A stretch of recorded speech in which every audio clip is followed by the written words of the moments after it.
น้ำพัวคันว่ามาอยู่น้ำพ่อน้ำแม่นี่ก็ต้องได้ออกเดินทางถ้าบ่เพิ่งก็ฮักกะฮู้นี่เนาะพี่น้อยเนาะเปิดคลิปเปิดภาพมาก็อยู่บ้านซองเรือนซ่านของน้องแต่จริงเด้อพี่น้องเด้อเนาะก่อนอื่นพี่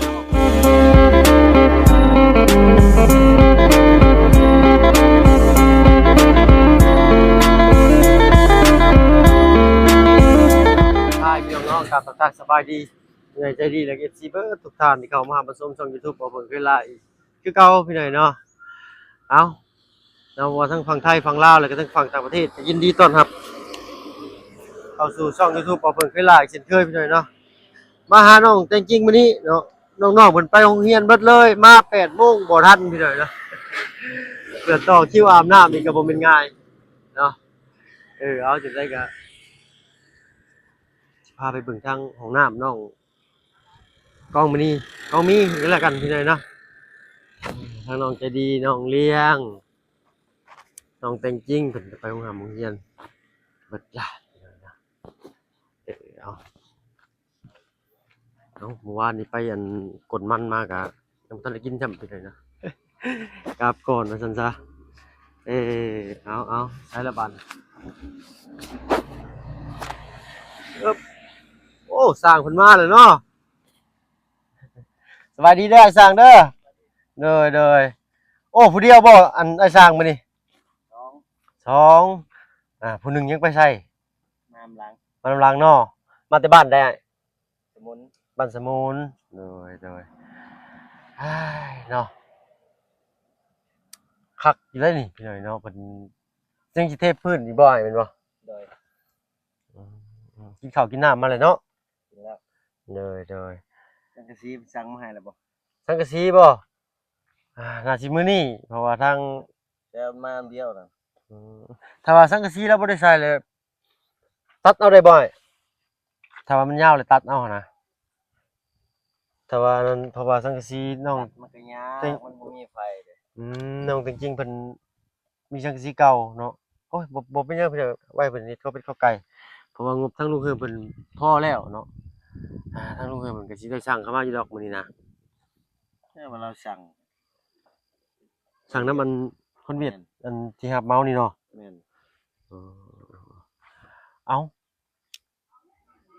รวมเบิดนี่เท่าไรไอ้สร้างขออนุญาตถามนำเด้หลังนี้บ่หน่วย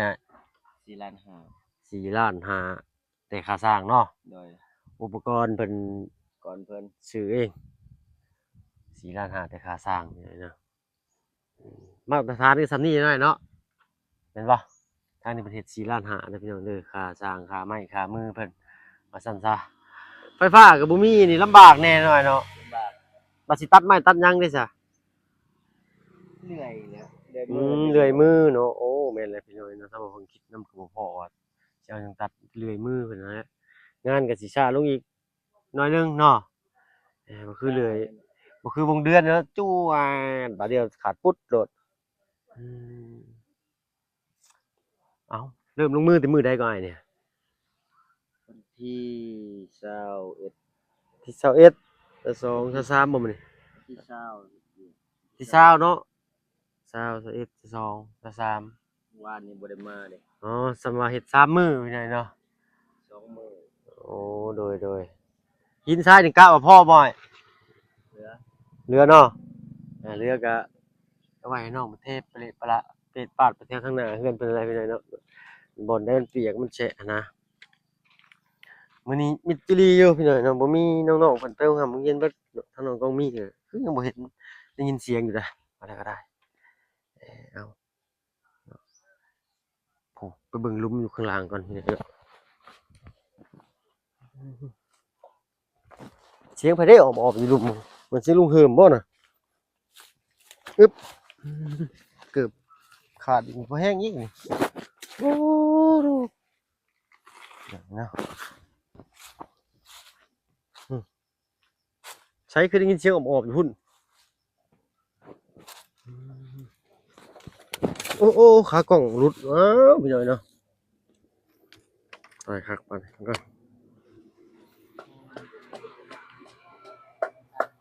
ใช่ อ้ยทางแม่น้องจะดีสบายดีเด้อเจ้าโดยสบายดีอ่าได้เมนูหยังเด้มื้อนี้อุ้ยใส่อ่อนใส่หมูตำเตี๋ยวกินอันนั้นเนาะเห็นน้ำแจ่วมันพี่หน่อยเนาะน้องๆต้องเงียนเบิดแล้วบาดนี้เนาะเงียบเลยบาดนี้เนาะ เขาจะดีไปโรงเรียนน่ะ เลยน้องๆเพิ่นไปเลยก็มิตรจีรีเนาะอาญาเนาะสบายดีเด้ออาญาเด้อเลยโอ้น้องๆเพิ่นไปนี่น้องๆมึงเฮียนนี่มันเงียบคักอะลีนี่เนาะเอเอารถดังอีกจังหน่อย ก็มีเชียร์กับเปาเฮิม น้องก็มีเพิ่นเสียหญ้ามัน แม่ โอ้ดูคือสิบุกบึ้นเนาะเรานี่เนาะ ไม่ได้ลูกเอามาเอาเมื่อบ้านแกเอาป่วยลูกเอ้ย โอ้ ป่วยมัน โดย ด้าน กล้วยมันพร้อมเนาะ แม่ เราบูแต่แนวกินคักๆบาดนี้เมื่อวานนี้บอกน้องเพิ่นว่าสิมากินหนึ่งมันน้ำเนาะเมื่อรถ ที่ค่อยเอาไว้อะให้ลูกเอามาเพิ่นมาเลย โอ้ยเนาะ ครับนี่ ขอโทษขออภัยนำลายๆเมื่อพุ่นทางนั้นก็พากันเฮ็ดไก่ใต้น้ำจนดึกว่าซั่นซะเนาะก็เลยโอ๊ยว่าหนาวนะบ่มานะว่ามื้ออื่นดีกว่าว่าเนาะอื่นก็แล้วกันว่าน้องมันคือสิบ่ให้ดอกเพิ่นว่าใช้ทางลูกคือเพิ่นไปทางใดแม่ นี่เขา โอ้ขึ้นนี่เนาะเอาสั่นขอบใจทั้งแม่หลายๆโดยเบิ่งอย่างไปเบิ่งน้องต้องมีเพิ่นก่อนพี่น้อยเนาะโอ้มาบ่ได้มีจังติดไม้ติดมือมาเลยนี่เนาะขึ้นสวนมันพี่ได้เด้อแม่โอเคพี่น้อยนะเมื่อกี้นี่คือว่าได้ยินเสียงออบนี่ใช่เด้นี่เนาะ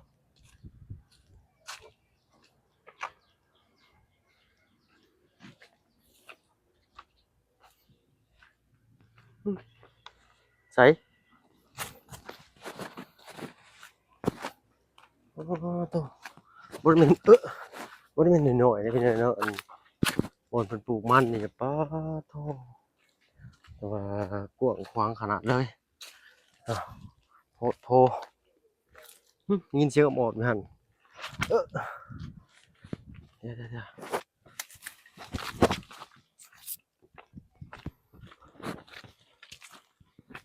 อ้าวข่อยมาผิดทางบ่นี่มีแต่ต้นหมากมี่ที่ไหนเนาะแม่ยายสีบ่มักหมากมี่แล้วนะนี่หมากม่วงกำลังเป็นหมากน้อยๆเนาะทางบ้านเฮาโลจะสิเข้าแกนเลย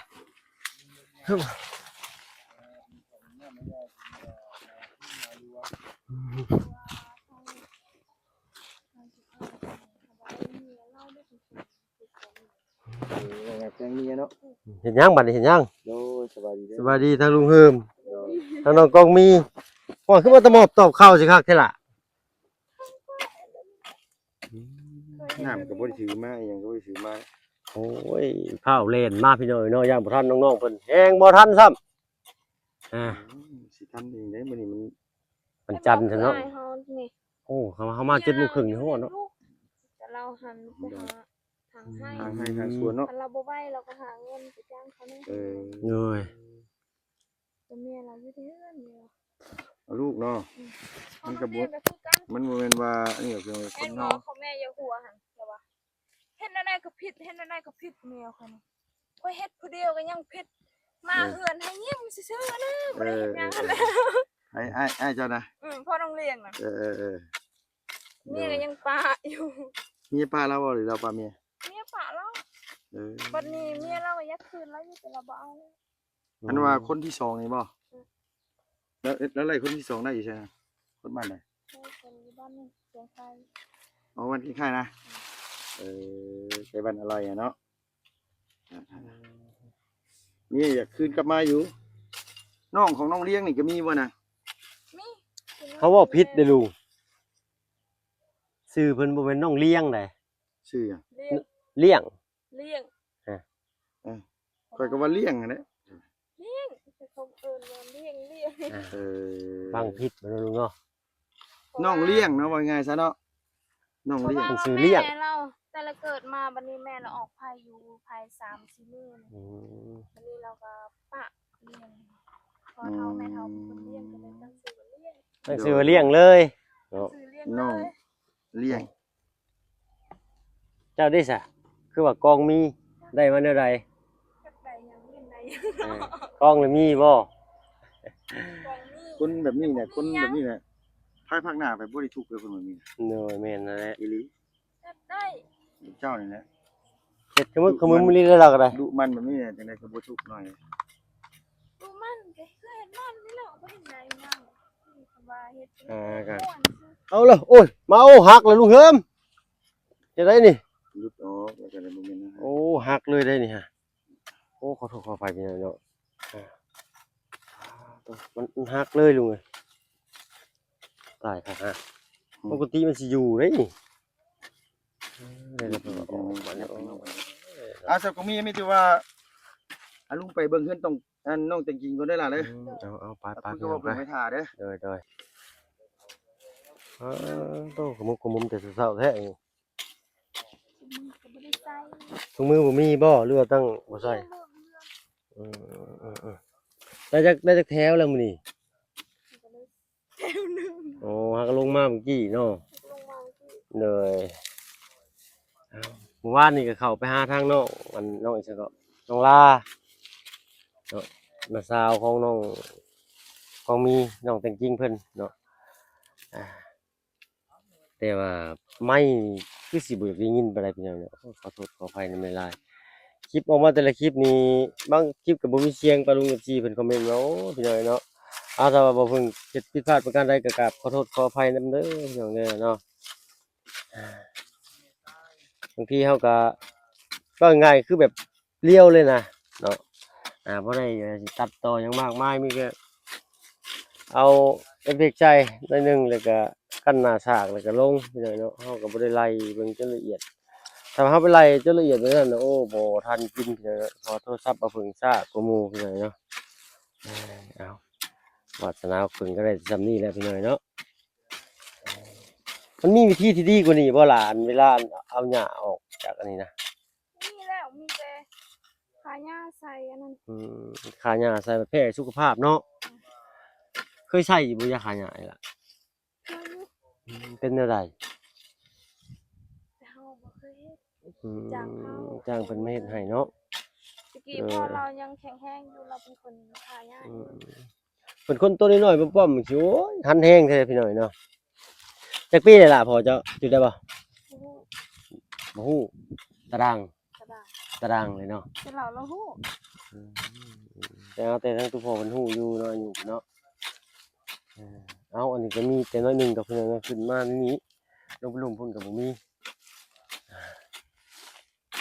กินข้าวหรือกินน้ำเรียบร้อยเนาะ แล้วก็ กินข้าวแล้วบ่มื้อเช้านี่ กินแล้ว โอ้ยไปลมมานี่บ่มีไปเห็นเลยนี่ อ้าวเว้านัวหัวม่วนพี่น้อยเนาะหยอกน้องเพิ่นว่าซั่นซะเอาก็ยังสลืมสลืออยู่พี่น้อยเนาะเอาตื่นมาแต่เช้าโพดมื้อนี้ก็ได้เนาะตื่นมาก็ท่ารอคิวอาบน้ำ สิเศร้าวันนี้นะ เอ้า7:30นี่เด้เนาะ7:30 7:00นตื่น7:00 นพากันอาบน้ำต่อคิวกัน3 4 5 6คนรถช้าเอาซื่อๆพี่น้อยเนาะเอาก็บ่เป็นหยังพากันแล่นมาหาน้องต้องมีบ่ขอโทษขออภัยน้อง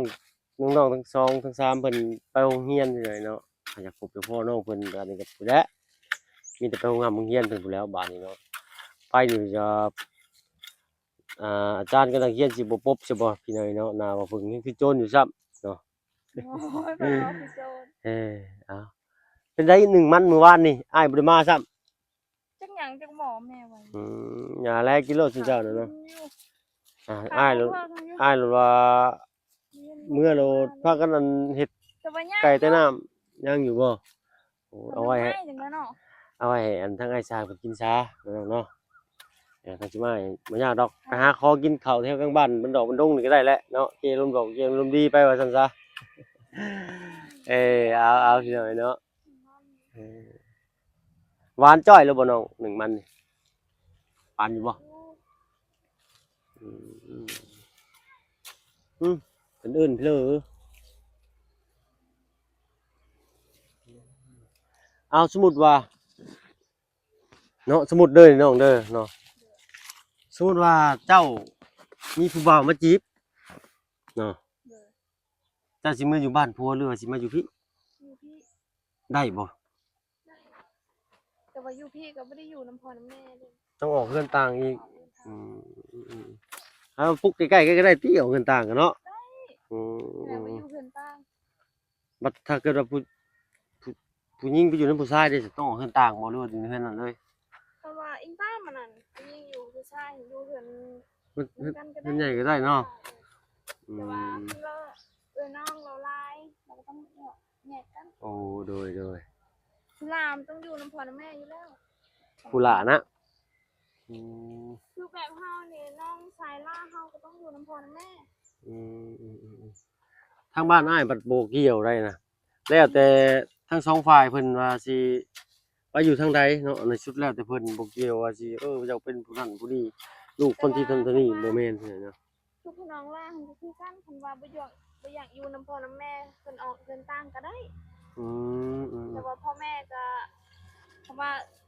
อายก็อยากอยู่อายผู้ที่หนึ่งอยากอยู่ได้แต่พี่น้องต้องออกเดินต่าง ไอ้กุ๊กจะอยู่ผู้น้องต้องออกขึ้นต่างโลดแม่นบ่ แต่ว่าคันว่าคือหีเฮานี่พี่น้องมันต้องอยู่น้ำพ่อน้ำแม่อยู่แล้ว โดย แต่ถ้าว่าเพิ่นบ่อยากอยู่กับผู้อายอยู่ก็ได้แต่คือผู้หญิงแบบเฮานี่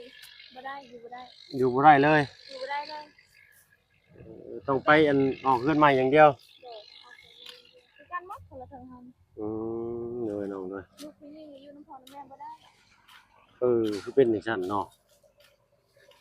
มันผิดบ่มันผิดบ่อะ โดยพิธีเนาะ อืม เขาถือที่เด้เพราะว่าผู้หญิงต้องไปอยู่เงินทั่วคันว่ามาอยู่น้ำพ่อน้ำแม่นี่ก็ต้องได้ออกเดินต่าง อืมถ้าว่าเพิ่นก็ฮักก็ฮู้นี่เนาะคือทางว่าทางบ้านเฮาผัดมีแต่ว่าสุดแล้วแต่พี่น้องเนาะความตกลงปรงใจกันเจ้าอยากไปอยู่ไสก็ได้เนาะบ้านผัวก็ดีบ้านเมียก็ดีว่าซั่นซะก็แต่ทุกมันก็ยันเพียรเฮ็ดหาสร้างสาพัฒนากันขึ้นในครอบครัวเฮือนนั่นแหละ ส่วนหลายเบิ่งคือคนผู้ไทยคือลุงเฮานั่น เลย ส่วนหลายลูกผู้หญิงได้อยู่เหลือมีผู้ชายต้องไปสู่เมียหมด โอ้ อยู่เพื่อนเมีย ผู้ไทยบ่ไปอยู่เฮือนเมียเบิดเลยผู้ชายนี่ อิงตามคืออายว่าเราไปอยู่ใส่ก็ได้นะ อืม อิง โดย ตามแต่สองคนเขาผู้คิดเองสองคนสู่เมียเขา สุดแล้วแต่ว่าเพิ่นสิตกลงกันอะไรเนาะ โดย ไปอยู่บ้านเจ้าหรือบ้านข่อยว่าซั่นซะพี่น้องเนาะ แล้วแต่เขาแต่ว่าเขาหันผู้หญิงไปอยู่เพื่อนได้ อืมโดย แต่แบบคือที่เท่าคนละเท่าอยู่บ่ได้ผู้หญิง เลย เอาเป็นกลาง ไปก็ไปเสียหญ้ามันคือสิได้เนาะไปอยู่เฮือนแม่เฒ่าก็ได้เฮือนแม่ย่าก็เนาะ อ๋อเรื่องเวียกเขาเรียกบ่ได้ดอกอยู่ใส่เขาก็ต้องเฮ็ดหั่น แม่นแน่นอนเนาะ แต่ว่าเขาบ่อยากอยู่น้ำเขา